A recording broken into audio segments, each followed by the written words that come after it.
Hi guys, I'm taking a little side trip today from my normal videos because the last couple of videos that I put up, one was about sexual abuse and the other one was about my sleep apnea and having panic attacks, generated a landslide of private messages, especially the panic attacks. I want to thank the people who are also in a sexual situation, either abused or raped, or if you're reaching out to me, and I'm trying to respond to as many people as possible. Thank you for sharing your stories. It's pretty heavy.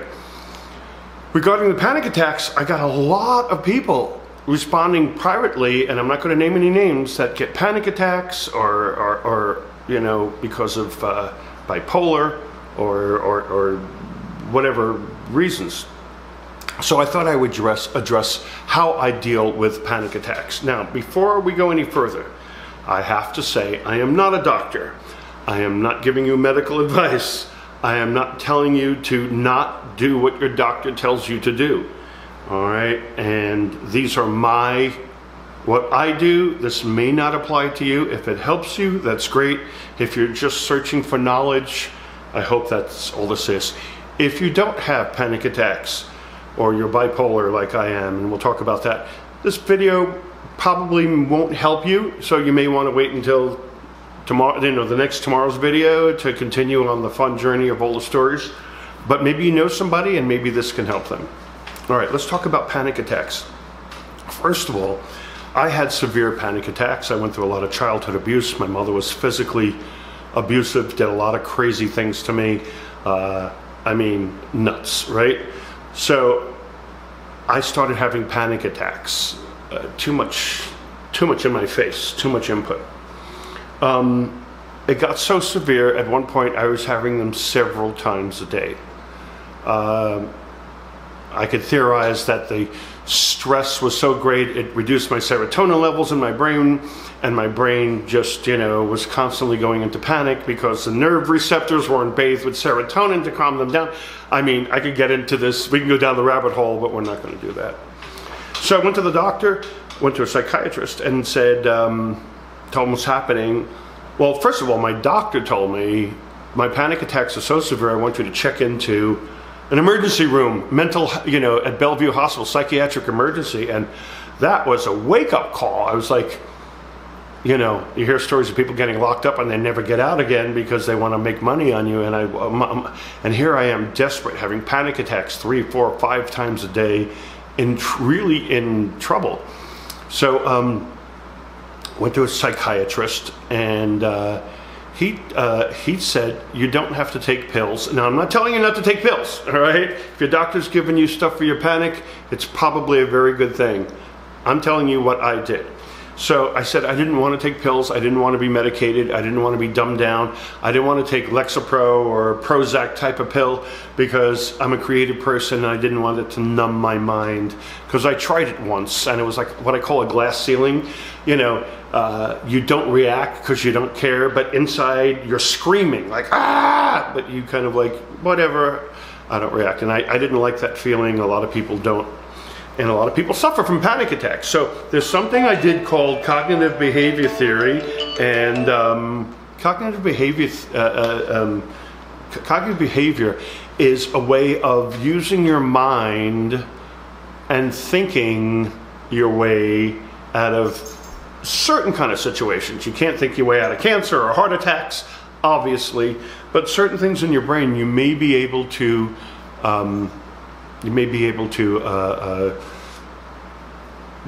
deal with by thinking differently. And when you think differently over a period of time, it literally reprograms the neural pathways and the neurons in your brain, right? Now, I believe things like Prozac and Lexapro, these sort of mind things, are great personally as a patch. If you need it for 1 or 3 months, that's great. You're going through death or crisis or something, that may be something that you absolutely need because your chemicals are off balance, and until you get back up on your feet again, you wean off of it. I think keeping people on it for years and years, unless you have a real serious chemical imbalance in your brain, and this is the only way to fix it, is kind of a shame, and there are many people that are over-medicated. I'm not suggesting you are. That's between you and your doctor. I want to make these things clear, all right? The goal here is to relieve suffering, and hopefully, if you're not a medicine taker and looking for alternative ways, you might want to look into cognitive behavior therapy. So, what did I learn? I learned, for me, disclaimer, when I have a panic attack, it's a little spark, right? Like a lightning strike, a spark. It takes a second and then it's over. Now, what happens after that panic attack is what I used to think was the panic attack, but in fact was the reaction to the panic attack. Let me explain it this way. You ever cross the street and almost get hit by a car, or you're in a car or something, and you almost get into an accident. The accident, that second happens for a second, but then for a couple of minutes later, you're just shaking. That's what happens with a panic attack if you sit down and analyze it. There's that spark of panic, and then you freak out afterwards. And if that's the case, then my panic attack is not lasting a half hour, because I would be, uncomfortable for a half hour, 45 minutes, sometimes an hour. Well, I had a really great therapist and research on the internet. What happens after that spark, whether you've almost got hit by a car and you're shaking, or in a panic attack, your body releases all this adrenaline into your system. I mean, bam! And that's what makes you shake, and that's what makes you want to run. It's the fight or flight syndrome.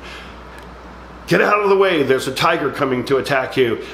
You're in the pathway of a raging, elephant, you know what I mean? Run, you're in danger.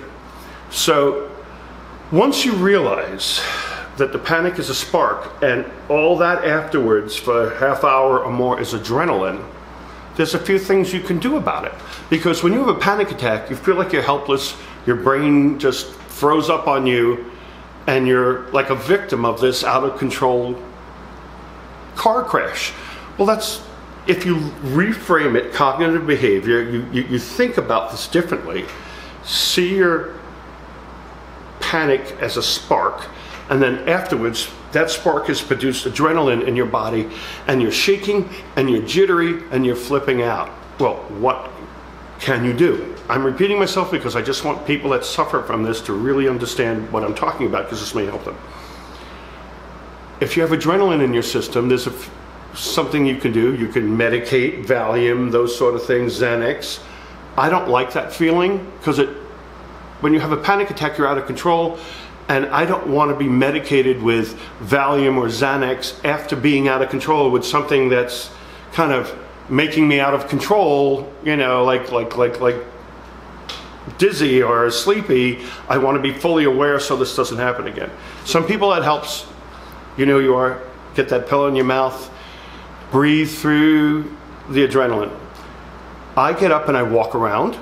If you don't have a place to walk, do circles, paces back and forth in your bedroom. Sometimes you see people that they call crazy pacing. That's because their adrenaline is through their system, and they're pacing back and forth to walk off that adrenaline.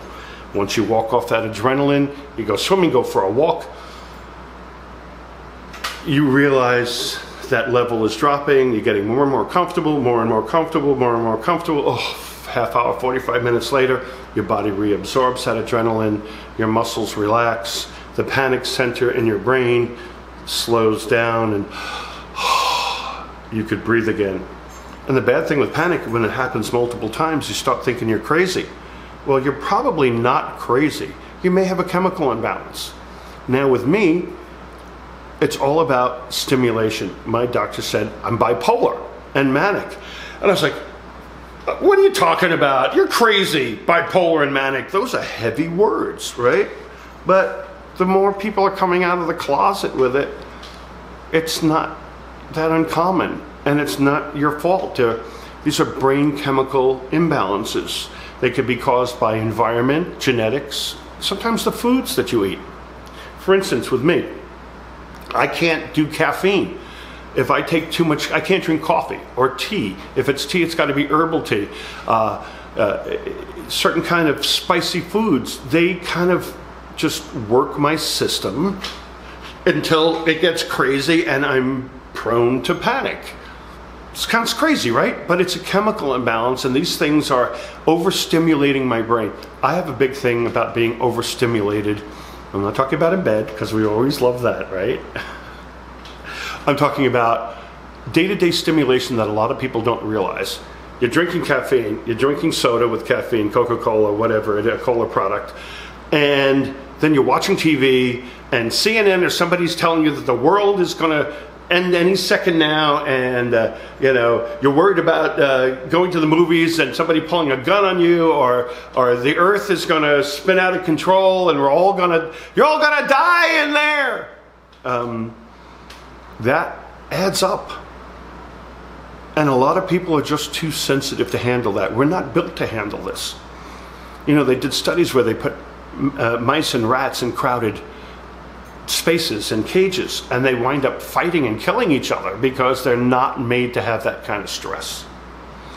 So if you can't go buy a house in the country or go on vacation every couple of weeks to depressurize, what do?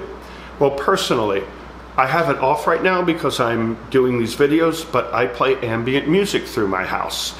It's low stimulation. It reminds me, it's almost like a mantra going on in the background. It reminds me to relax.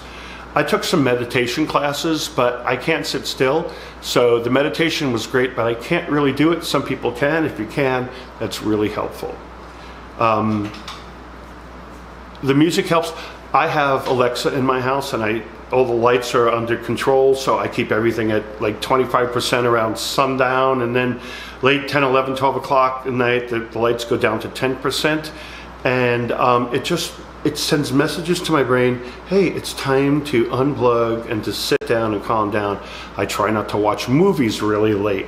Like at 10 o'clock at night, the blue and white screen, or your computer that you're watching, or your cell phone. I don't want to sit there at 11 o'clock at night and have images stimulating my brain. This is like a piggy bank, like a well that you're filling up all day with all this stimulation. Your brain has to deal with it. Some of us deal with it, go to sleep, wake up the next day and they're fine. Other people's brains explode. I'm one of the brains explode people, right?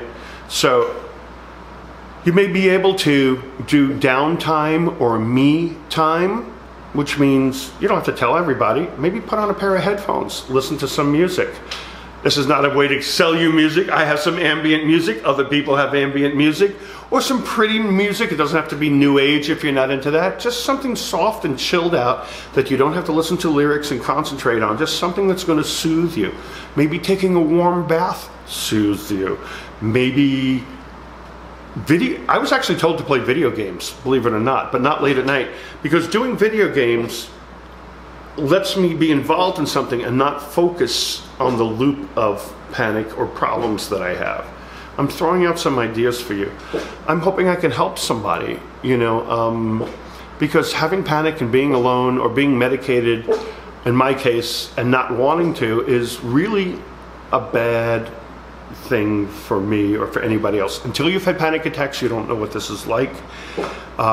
It's horrible. To me, it's the worst thing that could possibly happen.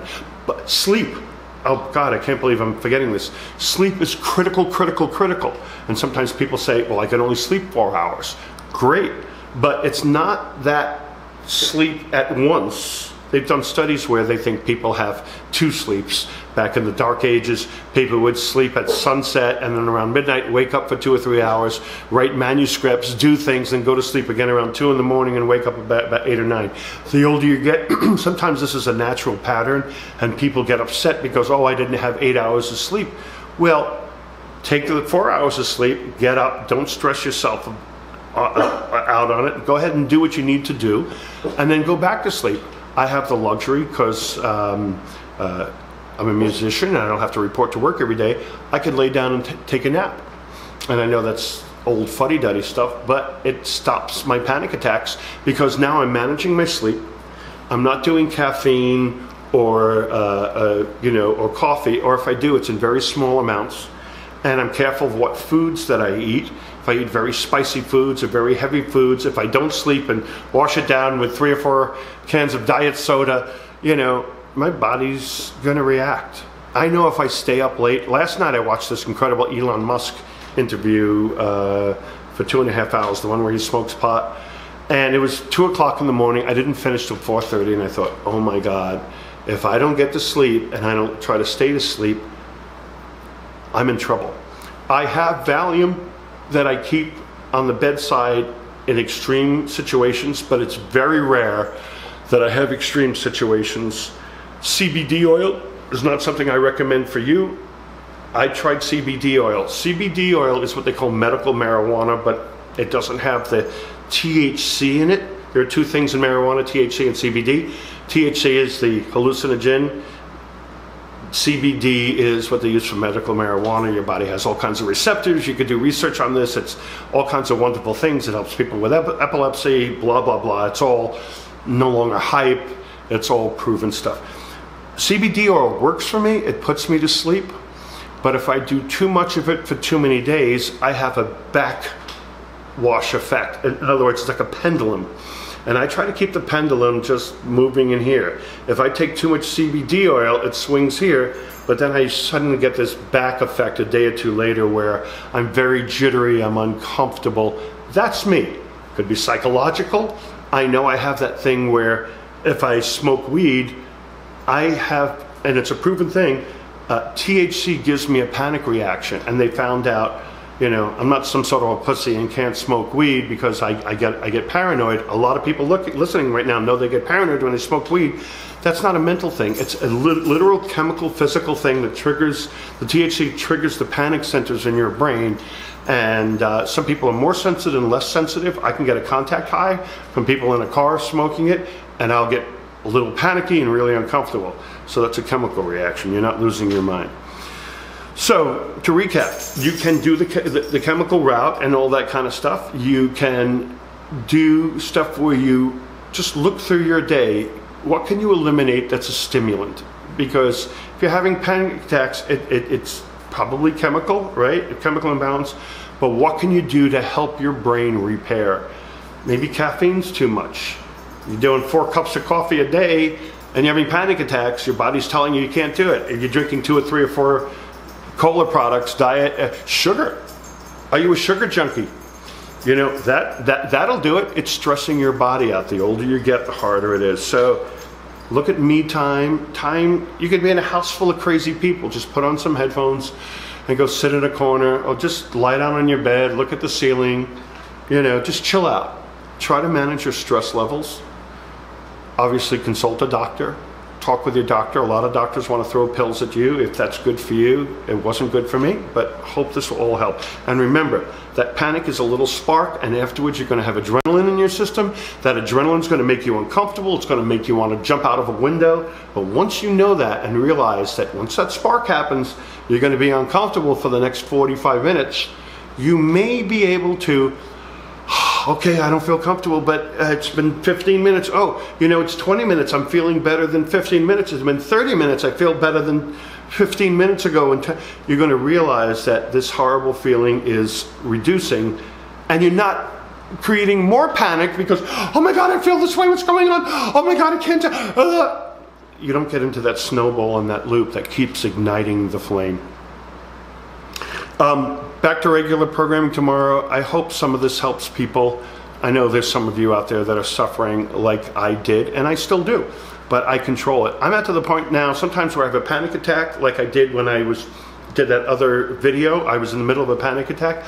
I was able to breathe. I was able to talk. I had a couple of rushes, but I was able to work through it because I know that panic was a spark, and the rest of it comes to breathing. That's another thing you could do real quickly. You could take large, deep breaths. You know, was it in 5, hold 5, out 5, and do it for 2 or 3 minutes. That forces oxygen into your body, which forces your muscles to relax. It's a chemistry reaction. So if you're uptight and you're freaking out, that's why they always tell you to breathe deep. If you breathe deep, you can't kill yourself. You'll hyperventilate, maybe pass out. But it forces the muscles to relax. That's another tool. back to our regular scheduled programming. I hope I can help somebody who's suffering. I had to reach out and just do this video because I don't want people to suffer. I suffered a lot, and it's terrible if somebody else does it. But I'm tough as fucking nails, right? Look at all that fat. Talk to you later, guys. Thanks.